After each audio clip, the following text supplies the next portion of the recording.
Morning, students. Today we will start our new chapter number 12, Biotechnology. This is one of the most important chapter for this academic year. इस chapter में से कोई भी part या portion delete नहीं किया गया है। जैसे आपका 25% पोर्शन जो है वो कोविड की वजह से रिड्यूस हुआ है, तो ऑलमोस्ट सारे चैप्टर्स में से कुछ पार्ट्स जो है वो डिलीट किए गए हैं, बट ये चैप्टर काफी इम्पोर्टेंट है और इसमें से आपको कोई पार्ट डिलीट नहीं किया गया है। And today we will study about what is biotechnology. Biotechnology basically होता क्या है उसके बारे में पढ़ेंगे, उसका डेफिनेशन, उसका प्रॉपर मीनिंग समझेंगे हम लोग। क्या है मतलब उसका एक तरह से आप कह सकते हो एप्लीकेशन कहाँ कहाँ पर होता है, कहाँ कहाँ पर बायोटेक्नोलॉजी को यूज किया जा रहा है वो। And then there are two types, you can say, types of biotechnology: traditional biotechnology and modern biotechnology. And उसके बाद में process and principle of biotechnology करके आपकी टेक्स्ट बुक में दिया हुआ है 12.2 पार्ट है। वो एक्चुअली में मॉडर्न बायोटेक्नोलॉजी का ही पार्ट है, जिसमें आरडीएनए टेक्नोलॉजी और यूके जीन क्लोनिंग के बारे में एक्सप्लेन किया गया है। तो उसमें क्या क्या डिवाइसेस यूज होते हैं, क्या क्या टेक्निक्स यूज होती है, वो पूरा अब पढ़ने के बाद में फिर आपको उसके प्रोसेस एंड एप्लीकेशन के बारे में पढ़ना है। तो ये सारे टॉपिक्स है जो आज हम कवर करने वाले हैं। तो first of all, the very first question in your textbook, can you recall? Question number 1 is, what is biotechnology, or how do genetically modified organisms are produced, which are the benefits of biotechnology? Biotechnology is not very new to you, आप already इसके बारे में 10th में पढ़ चुके हो, तो आप you all are aware of this word और टर्म बायोटेक्नोलॉजी। तो actually it is an applied branch of biology. ये एक बायोलॉजी का बहुत ही इम्पोर्टेंट ब्रांच है। एंड बायोटेक्नोलॉजी को अगर आप देखते हो तो this word itself is made up of two words, bio plus technology. Bio का मतलब क्या होता है ये आपको सबको पता है, लाइफ। बायो का मतलब क्या होता है? लाइफ। तो यहाँ पर एंड टेक्नोलॉजी अलग अलग टेक्निक्स को यूज करना, लिविंग ऑर्गेनिज्म या तो उनके प्रोडक्ट्स को या उनकी जो डेरिवेटिव्स होते हैं उनकी बॉडी के प्रोडक्ट्स को, कोई हार्मोन को यूज कर लिया ऑर्गेनिज्म, या किसी भी प्रोडक्ट को यूज किया या उनकी बॉडी को ही यूज कर करके कोई भी ऐसे प्रोडक्ट्स बनाना, ठीक है, जिससे हमको हेल्प मिले, बेनिफिट मिले, ह्यूमन बींग्स को बेनिफिट, को हम लोग क्या कहते हैं? बायोटेक्नोलॉजी बोलते हैं। प्रोडक्ट्स विच वी गेट और अ प्रोसेस, ठीक है, जो भी हमको बायोटेक्नोलॉजी से मिलता है, ठीक है, वो इकोनॉमिकली हमारे लिए बहुत ज़्यादा इम्पोर्टेंट होता है। वो हमको हेल्थ केयर में, मेडिसिन में यूज होता है, इवन इसे बायोफ्यूल यूज किया जाता है, इन्वायरमेंटल सेफ्टी के लिए भी यूज किया जाता है। और बायोटेक्नोलॉजी में लिविंग ऑर्गेनिज्म के उसके प्रोडक्ट को हम यूज करते हैं और उस प्रोडक्ट को यूज करके ही हम क्या करते हैं, हमारे लिए कैसे बनाते हैं, वो प्रोडक्ट्स बनाते हैं, वो चीज बनाते हैं जो यूज के लिए फायदे की होती है, जो हमारे लिए क्या होती है, बेनिफिशियल साबित होती है। बायोटेक्नोलॉजी ये जो वर्ड है, ठीक है, this term biotechnology was first used by the Hungarian scientist Karl Erki in 1990। उन्होंने ये प्रोडक्ट, ये जो टर्म है उसको यूज किया था फॉर द प्रोसेस, एक वो लार्ज स्केल पिग का जो प्रोडक्शन होता है उसको बताने के लिए उन्होंने क्या किया था, इस प्रोडक्ट को यूज किया था, मतलब इस नेम प्रोडक्ट को नहीं, ये इस टर्म को जो है उन्होंने यूज किया था। और वो हंगेरियन साइंटिस्ट थे, उन्होंने वहाँ पर बहुत सारी बायोटेक्नोलॉजिकल कंपनीज वगैरह में काम किया था, फूड कंपनीज में काम किया था। बाद में वो वहाँ के फूड मिनिस्टर जो थे वो भी अपॉइंट हुए। ठीक है। और बायोटेक्नोलॉजी की अगर हम डेफिनेशन की बात करते हैं तो अलग अलग ऑर्गेनाइजेशन ने इसको अलग अलग तरीके से डिफाइन किया है, आप अपनी टेक्स्ट बुक में देख सकते हैं। It has been broadly defined as the development and the utilization of biological forms, product or process for obtaining maximum benefits to a man and other form of life। Biotechnology basically क्या होता है, ऐसी technique को develop करना, ऐसे product को, ऐसे process को डेवलप करना जिससे हमको क्या हो सके, ह्यूमन काइंड के लिए, ह्यूमन बींग्स के लिए क्या मिल सके, maximum benefit. According to the organisation for economic corporation development in 1981, इन्होंने क्या डेफिनेशन दिया है, it is application of scientific and engineering principle to the process of material by biological agents to provide goods and services to human welfare। तो अगर आप इसके definition की बात करते हो तो बहुत अलग अलग तरह से डेफिनेशन है, जो डेफिनेशन आपको अच्छा लगे वो आप ले सकते हो। वर्ड्स में आप यही कह सकते हो कि ये एक अप्लाइड ब्रांच है बायोलॉजी की, जिसमें हम लोग लिविंग ऑर्गेनिज्म या तो उनके प्रोडक्ट को या उनको प्रोसेस को यूज करते हैं और उससे हम ऐसे प्रोडक्ट्स बनाते हैं या ऐसे प्रोसेस बनाते हैं जो हमको बेनिफिट देता है, जो ही मतलब वो हमारे लिए बेनिफिशियल होता है, उसे हम बायोटेक्नोलॉजी।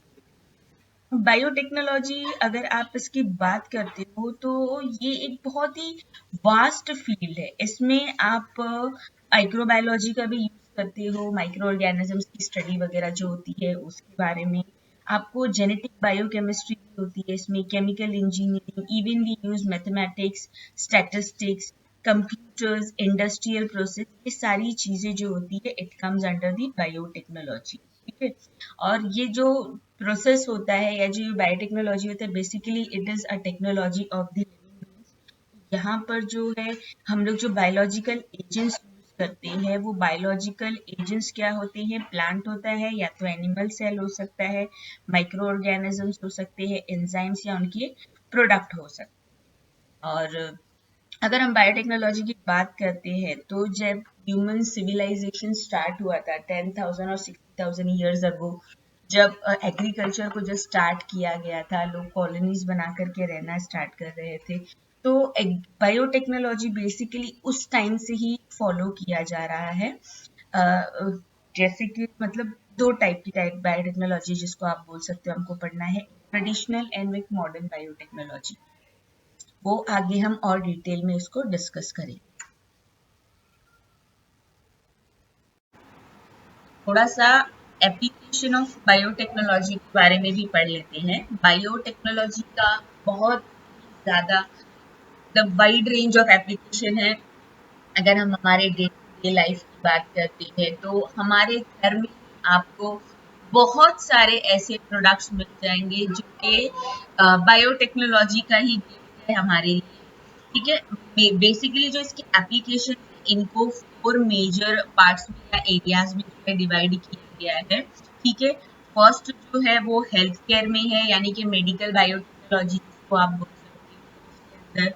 फिर उसके बाद जो है सेकंड की अगर आप बात करते हैं तो वो फूड इंडस्ट्रीज या नॉन फूड इंडस्ट्रीज जो है उसके में आप उसको डिवाइड कर सकते हो, एग्रीकल्चरल बायोटेक्नोलॉजी जिसको हम कह सकते हैं। ठीक है।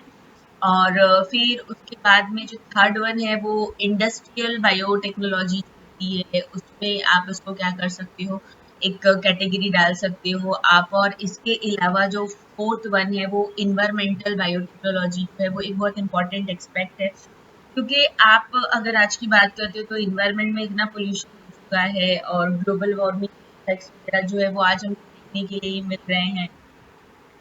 फॉरेस्ट फायर वगैरह कितना आज ये साल हमने देखा है, ये these are all result of environmental pollution, को हमने इन्वायरमेंट को डैमेज किया है, उसका ही रिजल्ट है। तो बायोटेक्नोलॉजी का यूज करके ये सारी चीजें जो है उनको कंट्रोल कर सकते हैं। तो एक एक चीज को हम थोड़ा थोड़ा सा डिस्कस करेंगे। सबसे पहले application of biotechnology in the medicine या फिर हेल्थ केयर में अगर आप कर सकते हो उसको, तो बायोटेक्नोलॉजी टेक्निक्स जो है वो मेडिसिन में यूज होती है फॉर द डायग्नोसिस, कोई भी डिसीज जो है उसको डायग्नोस करने के लिए, ट्रीटमेंट के लिए। तो ये इससे क्या होता है, अपॉर्चुनिटी मिलती है कि लोग अपने आप को बहुत सारी डेंजरस डिसीज से बचा सके। एक छोटा सा शॉर्ट एग्जांपल देते हैं हम लोग कि जैसे आप ह्यूमन हेल्थ एंड डिसीजेस वगैरह पढ़ चुके हैं, कुछ डिसीजेस जो होती है वो जेनेटिक होती है, जो जीन्स में डिफेक्ट होने की वजह से होती है, जिसका कोई क्योर नहीं था। अब एक एग्जाम्पल के तौर पे अभी किसी बच्चे को एक छोटा सा कोई एंजाइम है बॉडी में जो प्रोड्यूस नहीं हो रहा है, उसकी वजह से वो एक पूरा बच्चे का एक मेटाबॉलिज्म जो है वो इफेक्ट हो गया है और उसकी वजह से वो बहुत सारे प्रॉब्लम्स सफर कर रहा है। With the help of biotechnology, आज जो मॉडर्न बायोटेक्नोलॉजी है उसमें recombinant DNA technology, gene cloning वगैरह जो आ गई है, तो now it is possible to synthesise the gene enzyme outside the body also. अगर हम उस एंजाइम को बच्चे को अगर as a injection, as a medicine देते हैं, तो वो जो पूरा मेटाबॉलिज्म उसका ऑल्टर हुआ है वो ठीक हो सकता है। तो इस तरीके से, और डायग्नोस करना भी बहुत आसान हो गया, बहुत सारी डिसीज है, बिकॉज ये जो आप ह्यूमन जीनोम प्रोजेक्ट के बारे में पढ़ी चुके हो, आपको पता है, तो ह्यूमन जीनोम प्रोजेक्ट की वजह से आज हमको हमारे पूरे जीनोम के बारे में पता है, हमारी बॉडी में कहाँ पर जीन्स प्रेजेंट है, कौन से एरिया में प्रेजेंट है, उनका क्या फंक्शन है, उनका क्या सीक्वेंस है, उनके ऊपर कोडॉन्स क्या है, ये सारी चीजें हम जानते हैं। तो कोई भी अगर जेनेटिक डिसीज की अगर हम बात करते हैं, तो वो डिफेक्ट अगर डायग्नोस करना है तो वो बहुत इजी हो जाता है। तो वैक्सीन्स बनाने में भी क्या करता है, ये हमको हेल्प करता है, एक तो डिसीज को क्योर करने में, उसके बाद में मतलब उसको डायग्नोस करने में तो हेल्प करता ही। ठीक है, जीन थेरेपी अवेलेबल है, आरडीएनए टेक्नोलॉजी अवेलेबल है, पीसीआर, अभी ये जो कोविड-19 चल रहा है इसका जो एकदम एक्यूरेट टेस्ट है, तो वो पीसीआर पे ही बेस्ड होता है, वो टेस्ट से ही आपको कोविड का अच्छा मतलब एक रिजल्ट मिलता है। तो ये सारी चीज़ों की वजह से डायग्नोस कर सकते हैं हम लोग। और बायो फार्मास्यूटिकल्स है, जीन थेरेपी है, जीन थेरेपी से पार्किंसन डिसीज वगैरह जो है इसको हम लोग ठीक कर सकते हैं, जेनेटिक टेस्टिंग वगैरह कर सकते हैं। तो इसका बहुत ही वाइड रेंज ऑफ एप्लीकेशन है। वैक्सीन बनाने में हमको बहुत ज़्यादा हेल्प करता है, टिश्यू रिप्लेसमेंट कर सकते हैं हम इसकी वजह से, और अगर डिस्कस करें तो बहुत ही वाइड रेंज ऑफ एप्लीकेशन है। Second, we will discuss about the use of biotechnology in the field of agriculture. Agriculture में भी हम लोग इसका बहुत ज़्यादा वाइड रेंज ऑफ एप्लीकेशन करते हैं। एग्रीकल्चर में फूड की क्वालिटी इम्प्रूव करने के लिए एंशिएंट टाइम से हम हाइब्रिडाइजेशन को फॉलो कर रहे हैं, प्लांट की हाइब्रिड, ताकि बेटर वैरायटी के हम लोगों को सीड्स मिल सके, ज़्यादा से ज़्यादा प्रोडक्शन मिल सके, डिजीज रेजिस्टेंट हमको प्लांट मिल सके। तो एग्रीकल्चर से क्या होता है, डिमांड बहुत ज़्यादा है आजकल मार्केट में चीज़ों की, फूड सप्लाई की। तो अगर हम कन्वेंशनल मेथड पर अटके रहेंगे, टिके रहेंगे, तो हम वो डिमांड को पूरी नहीं कर सकेंगे। इसके लिए बायोटेक्नोलॉजी को यूज़ किया जाता है, और बहुत सारे आप कह सकते हो जेनेटिकली मॉडिफाइड प्लांट को हम लोग यूज़ कर रहे हैं। बहुत सारे डिसीज वगैरह जो है वो उसको कंट्रोल करके यूज़ कर रहे हैं। Even in the animals also, जो मीट इंडस्ट्रीज वगैरह है, एग इंडस्ट्रीज वगैरह है, वहाँ पर भी हम लोग क्या करते हैं, बायोटेक्नोलॉजी का यूज़ करते हैं, ताकि हम अपनी यील्ड इंक्रीज कर सके, क्रॉप का प्रोटेक्शन ज़्यादा हो सके, डिसीज वगैरह से उसको हम बचा सके, और बहुत ज़्यादा न्यूट्रिशनल अचीवमेंट मिले हमको, न्यूट्रिशनल वैल्यूज ज़्यादा मिले हमको। इसके लिए यूज़ किया जाता है बायोटेक्नोलॉजी का। And the third thing which I want to discuss is the application of biotechnology in the environment. Environmental issues बहुत ज़्यादा है, तो बायोडिग्रेडेबल जो चीज़ें होती है वो बनाने के लिए, बायो रेमिडेशन, और ये सारी चीज़ें जो है ग्लोबल वार्मिंग को रिड्यूस करने के लिए, बहुत सारे माइक्रो ऑर्गेनिजम्स होते हैं जो हम लोग वाटर ट्रीटमेंट के लिए यूज़ करते हैं, और ऐसे बहुत ज़्यादा एप्लीकेशन है उसका। इसके अलावा इंडस्ट्रीज में यूज़ किया जाता है for the wine production, alcohol production, बहुत सारे एसिड्स बनाने के लिए। ये सब चीज़ें जब आप ये पढ़ोगे, इन्वेस्टमेंट इन फूड प्रोडक्शन, तो आप ऑलरेडी पढ़ लोगे। इसके अलावा ऑयल मिनरल रिकवरी के अंदर यूज़ किया जाता है, वेस्ट रिडक्शन के लिए यूज़ किया जाता है, टेक्सटाइल इंडस्ट्रीज में भी इनका यूज़ होता है, रिसर्च में बायोटेक्नोलॉजी का यूज होता है ताकि और ज़्यादा रिसर्च होती रहे और हम बहुत सारे डिसीज को क्योर कर सके और ज़्यादा ह्यूमन जीनोम को हम अंडरस्टैंड कर सके। तो बायोटेक्नोलॉजी का जो एक स्कोप की अगर हम बात करते हैं तो it has a wide range of application और स्कोप जो है बहुत ज़्यादा है बायोटेक्नोलॉजी का।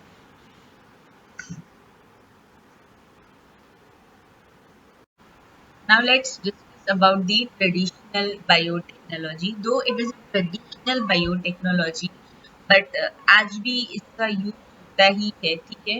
What is traditional biotechnology? Traditional biotechnology is basically a use of living organisms, ठीक है, टू सॉल्व द प्रॉब्लम्स कोई भी होती है या फिर यूजफुल प्रोडक्ट्स बनाने का, ठीक है। ट्रेडिशनल बायोटेक्नोलॉजी जो है, ठीक है, यहाँ पर लिविंग ऑर्गेनिज्म को हम लोग यूज करते थे ताकि हम लोग न्यू प्रोडक्ट्स बना सके, फूड को मॉडिफाई कर सके और दूसरे यूजफुल प्रोडक्ट्स बना सके ह्यूमन यूज के लिए। अगर ट्रेडिशनल बायोटेक्नोलॉजी नहीं होती तो there would be a modern biotechnology also. The early examples of biotechnology include breeding of animals, animal को ब्रीड करवाया जाता था सुपीरियर क्वालिटी के मेल, सुपीरियर क्वालिटी के फीमेल, या फिर आप बोल सकते हो क्रॉप्स जो होते हैं उसका hybridisation. These are all traditional biotechnology. इसमें यूज हो रहा है माइक्रो ऑर्गेनिज्म का, एंशियंट टाइम से यूज किया जा रहा है, लेकिन उस वक्त इसके बारे में लोगों को इतना पता नहीं था। बाद में बहुत सारे माइक्रोबायोलॉजिस्ट, बायोकेमिस्ट्री जिन्होंने स्टडी किया, वो उन्होंने क्या किया कि वो उन्होंने बताया कि ये चीज़ों के अंदर जो है माइक्रो हो रहे हैं, एनिमल्स के प्रोडक्ट्स यूज हो रहे हैं या लिविंग ऑर्गेनिज्म वो इन्वॉल्व है।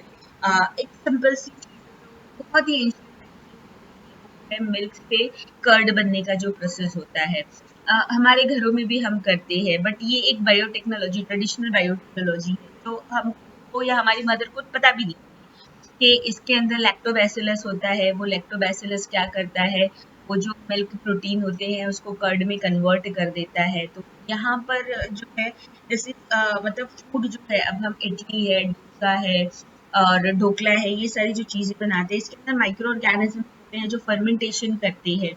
तो ये सारी चीज़ें जो होती है वो यूज होता है योगर्ट बनाने में, ब्रेड बनाने में, बियर बनाने में, वाइन बनाने में, इनका यूज होता है। Some traditional biotechnological techniques are selective breeding, hybridisation, ये यूज किया जाता था, ठीक है। इसके अलावा ट्रेडिशनल बायोटेक्नोलॉजी है उसमें फर्मेंटेशन को यूज किया जाता है, फूड प्रोसेसिंग को, टिश्यू कल्चर जो है, तो ये सारी चीजें जो है it comes under the traditional biotechnology, ठीक है।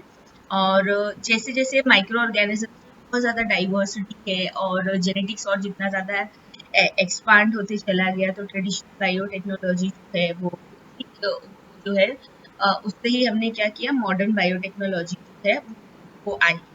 1970 के बाद में जब आरडीएनए टेक्नोलॉजी, जीन मैनिपुलेशन जो है, जीन क्लोनिंग वगैरह की टेक्निक जो है डेवलप हुई, और अभी जो है biotechnology not only restricted with process के माइक्रो ऑर्गेनिजम्स किसी चीज को कन्वर्ट कर रहे हैं।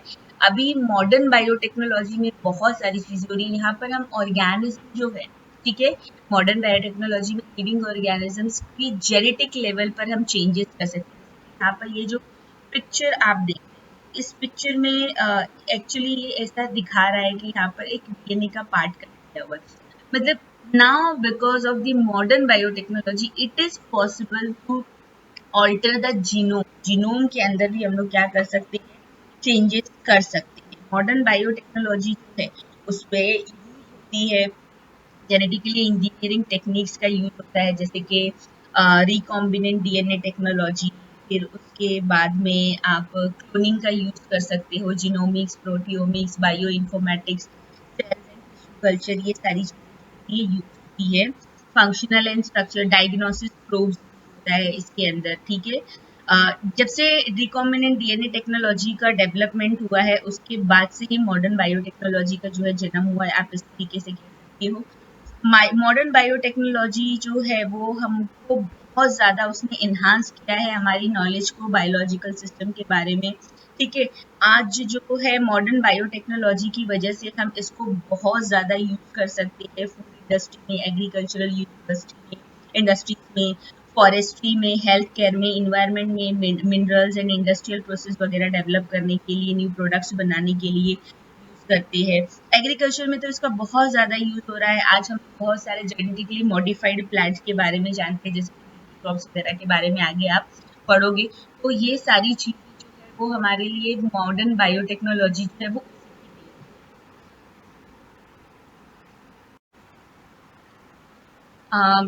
RDNA टेक्नोलॉजी बेसिकली ये principle and process of biotechnology जो आप पढ़ोगे उसी का ये पार्ट है।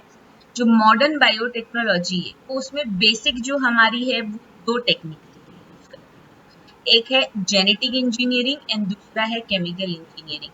जेनेटिक इंजीनियरिंग क्या होती है? जेनेटिक इंजीनियरिंग के मतलब अंदर जो है हम लोग जेनेटिक मटेरियल जो होता है किसी भी ऑर्गेनिज्म का, उसको क्या करते हैं? मॉडिफाई करते हैं to get the desired product. For example, ठीक है, ये एक कोई पर्टिकुलर ऑर्गेनिज्म है, ठीक है, उसका एक जीन, ठीक है, इसके ऊपर आप कह सकते हो कि जो genetic codes because of the mutation या फिर क्रोमोसोमल बर्थ डिफेक्ट जो है, ऐसा हो सकता है कि इसका यहाँ पर कुछ जो कोड्स गलत हो या खराब हो, तो because of the genetic engineering in the somatic cell क्या कर किया जा सकता है? इसको रिप्लेस किया जा सकता है, ठीक है। तो यहाँ पर हमने क्या किया है? जीन को मैनिपुलेट कर दिया है। इसके अलावा बैक्टीरिया की जो बॉडी है, बैक्टीरिया की बॉडी इंसुलिन प्रोड्यूस करने के लिए हम बहुत यूज करते हैं आरडीएनए टेक्नोलॉजी का। इसमें क्या किया जाता है? इकोलाई का जेनेटिक मटेरियल होता है, ठीक है, ये उसका इकोलाई का जो प्लाज्मिड होता है उसके अंदर से क्या करते हैं? एक जीन, ठीक है, उसको क्या किया जाता है? डिलीट किया जाता है और वहां पर क्या किया जाता है? ह्यूमन का इंसुलिन उसको इंसर्ट किया जाता है। नॉर्मली जो है इन नॉर्मल कंडीशन इकोलाई के अंदर ह्यूमन इंसुलिन होता नहीं है, यहाँ पर हमने क्या किया है? खुद से इंट्रोड्यूस किया है ताकि हम इंसुलिन को प्रोड्यूस कर सकें। इसी को क्या कहा जाता है? जेनेटिक इंजीनियरिंग कहा जाता है। यहाँ पर क्या करते हैं हम लोग? जेनेटिक जो मटेरियल होता है उसको मैनिपुलेट करते हैं ताकि हम लोग क्या कर सके? डिजायर्ड जो है प्रोडक्ट मिल सके। और ये इन विट्रो प्रोसेस होने वाला प्रोसेस होता है। और इसको हम क्यों करते हैं? ताकि हमको यूजफुल प्रोडक्ट्स मिल सके, हम वैक्सीन बना सके, एंटीबॉडी बना सके, एंजाइम बना सके, ऑर्गेनिक एसिड, विटामिन वगैरह बना सके, ठीक है। तो जेनेटिक इंजीनियरिंग जैसे कि आपको पता चल चुका है कि क्या है, it deals with the alteration of the genetic material, ठीक है। केमिकल इंजीनियरिंग जो होती है on the other hand, it is the maintaining sterile environment. ऐसा होता है कि हमारा इन्वायरमेंट है उसमें भी बहुत ज्यादा जर्म्स, वो माइक्रो ऑर्गेनिज्म वगैरह होती है, तो वो हमारा रिजल्ट जो है वो खराब कर सकते हैं। भी जो बायोटेक्नोलॉजिकल प्रोसेस होता है उसमें स्टेरिलाइज कंडीशन को मेंटेन रखना कि कहीं से भी कोई कंटेमिनेशन ना आ जाए, ये बहुत ज्यादा इम्पोर्टेंट होता है, ठीक है। तो इसका यूज हम लोग जो है किस वजह से करते हैं? वो किया जाता है for the production of various things. आपने जैसे कि देखा हुआ है कि जेनेटिक इंजीनियरिंग को यूज करके हम वैक्सीन, एंटीबॉडीज वगैरह ये सारी चीजें क्या है वो बना सकते हैं। डिफेक्टिव होता है उसको रिप्लेस कर सकते हैं, नॉर्मल लगा सकते हैं, टोटली न्यू जीन्स भी बना सकते हैं हम लोग इससे। और एक अलग ऑर्गेनिज्म में किसी और ऑर्गेनिज्म का जीन जो है उसको क्या कर सकते हैं हम लोग? इंट्रोड्यूस कर सकते हैं। दो ऑर्गेनिजम्स के जीन्स जो है उसको हम लोग क्या कर सकते हैं? इंसर्ट कर सकते हैं। मुझे आपको एक होमवर्क देना है, आप थोड़ा सा डॉली शीप के बारे में, यूट्यूब पे बहुत सारे एनिमेशन एंड वीडियोस वगैरह अवेलेबल है, आप वो पढ़ के आओगे। आगे का जो लेक्चर होगा उसके अंदर हम लोग टूल्स जो है इंजीनियरिंग के अंदर या आरडीएनए टेक्नोलॉजी में क्या क्या टूल्स का यूज है वो हम लोग पढ़ने वाले हैं।